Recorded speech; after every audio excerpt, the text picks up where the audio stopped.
is as valid as your feelings. If you feel rejected, it's valid. Okay, you're told that the romantic feelings in your marriage are gone. Affection is rejected, and the marriage feels like friendship, like roommates, right? And that's not what you want. That last part is very important. It's not what you want. And this cycle begins by respecting the information rather than denying it. We're not going to deny that that happens. You need to respect it. That's part of your grounding process, right? So what do I mean by grounding? You go back to your God. You go back to prayer. You go back to gratitude. How worse could it get? Because it can be worse than that, right? But you're now paying attention to what other people don't pay attention to, right? Other people pay attention to how much of a misery their life is, right? But you're like, I don't like this. I acknowledge it, but life could be a lot more worse. And that's become grounding for you. That will become grounding for you to build. It becomes another word for it, maybe foundation. It becomes the best foundation that you can now build from. If you build from a defeatist standpoint, like you feel defeated, right? Or you feel like a loser, especially if you're trying to project it, you think the whole world is like that. Then obviously you will re-emphasize what is already your reality, because how you feel is still valid, right? So but yes, you feel the pain without turning that pain into an instruction. Most people make their pain their instructors. Does that make sense? I hope so. So now we're dealing with awareness, right? You're able to examine, you're able to assess, you're able to look at what's going on with your marriage from closer to an objective standpoint, right? We're human beings. We're not absolutely objective. We operate from our feelings, our emotions. That's just how we are. But when you're aware, self-awareness, it moves you that much close to objective, being able to be objective. You know what I mean? So you're more logical than the average human being when you have self-awareness. Lack of self-awareness, you cannot be logical. There's nothing, like you're too far away from it when you lack self-awareness, right? So now you can consider things like complacency, the reason why you've been taking each other for granted. You can consider things like excessive familiarity. That's a real thing. Resentment, that's a real thing. You're able to consider resentment without knowing exactly where you might have been offensive to your partner. You don't make it about your own value. You just know that it's a reality in life. When you're spending time doing life with another human being, you just kind of know that there's a possibility that there might have been friction when you didn't have the awareness, right? You just know it, right? How? Not just because you have self-awareness. That's why, okay? That's why. What about neglected intimacy? That date when you were tired, but you didn't mean any harm. You just thought they understood, right? Neediness. The days you were needy, clingy, annoying. Pride, when you couldn't just say, my bad, right? You found it difficult to say, my bad. I'm sorry. I didn't mean it that way, right?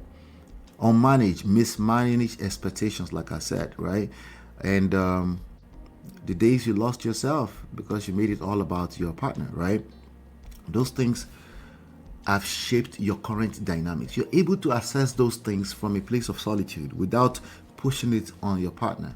That's what self-awareness will help you with, right? It's basically the responsibility without self-condemnation, because guilt is just as much a poison. I don't want you to feel guilt. I want you to feel empowerment. You're not empowered because you're self-aware, right? And that leads us to purpose, which is the second core pillar in our framework. You stop making another person's feelings the organizing principle of your life. Again, they are valid. How they're doing it's valid that you feel the way you feel, but they shouldn't be the guiding or the governing principle of how you respond to life crisis. Because at the end of the day, your reactions are actions you're responsible for. In the final analysis, your reaction are actions you're responsible for, right? And you still have opportunities to showcase a brand new person. So because you're moving with purpose now, you can lead your parenting skills, you can lead your own health, right? You can lead your own faith, your work, your friendships outside of this friendship that you don't want. You want a friend, a homie, and a lover, right? But all you have right now is friendship. But even that friendship that you have, you know how to build on top of it as opposed to resenting it, right? Because you have purpose. You're learning, right? You're on a mission. Your own life mission and purpose in this life, right, has to be bigger than you. So how much more bigger than your partner? So of course he has to be bigger than your partner, right? Your daily responsibilities, you're using them as opportunity to showcase your new self. All of this it's easier said than done, but it takes resources, time, money, energy, right? And you're going through this process, and now you're producing value, right? Pain becomes the energy for development.